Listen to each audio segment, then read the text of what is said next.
কোনো হলিউড সিনেমার দৃশ্য নয়, বাংলাদেশের কোলখেসা মিয়ানমারের রাখাইন রাজ্যে সরকারি বাহিনী জান্তার বিরুদ্ধে বিদ্রোহী গোষ্ঠী আরাকান আর্মির এ লড়াই। রাজ্যের আন শহরে অবস্থিত পশ্চিমাঞ্চলীয় কমান্ড ডব্লিউএমসির বিরুদ্ধে গত কয়েকদিন ধরে চলছে তীব্র লড়াই।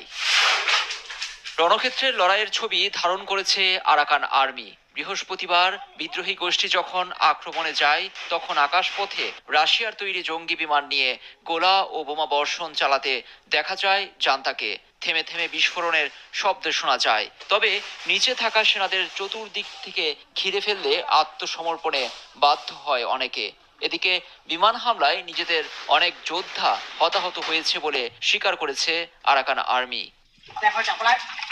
আরাকান আর্মির বরাতে শুক্রবার ইরাবতী সংবাদ মাধ্যম জানায়, আনটাউন শহরের জান্তার ৩০টি ঘাঁটি দখল নিয়েছে বিদ্রোহীরা। শুধু পশ্চিমাঞ্চলীয় কমান্ড ডব্লিউএমসির সদর দপ্তর সহ আরও কয়েকটি ঘাঁটি নিয়ন্ত্রণ নিলে কৌশলগত গুরুত্বপূর্ণ এ শহরটি চলে যাবে আরাকান আর্মির কবজায়।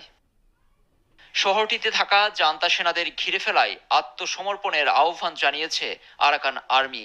যারা সম্মতি হবে তাদের কোনো ক্ষতি হবে না বলেও আশ্বাস দেওয়া হয়েছে। সম্প্রতি বাংলাদেশের টেকনাফ সীমান্তবর্তী মংডু শহরের নিয়ন্ত্রণ নেয় আরাকান আর্মি। অনেকটা ঝড়ো গতিতে একের পর এক ঘাঁটি দখল করে নেয় রাখাইন। শিগগিরই সামরিক সরকারের হাতছাড়ার শঙ্কা জেগেছে। আরাকান আর্মি হল মিয়ানমারের জাতিগত বিদ্রোহী গোষ্ঠী থ্রি ব্রাদারহুড অ্যালায়েন্সের শক্তিশালী অংশ। তিনটি বিদ্রোহী জাতিগোষ্ঠীর সমন্বয়ে গঠিত এটি। Arakan army, Myanmar national Democratic alliance army এবং তাং ন্যাশনাল লিবারেশন আর্মি। মিয়ানমার থেকে মিং অং লাইং সরকারকে উৎখাতই এদের অন্যতম লক্ষ্য।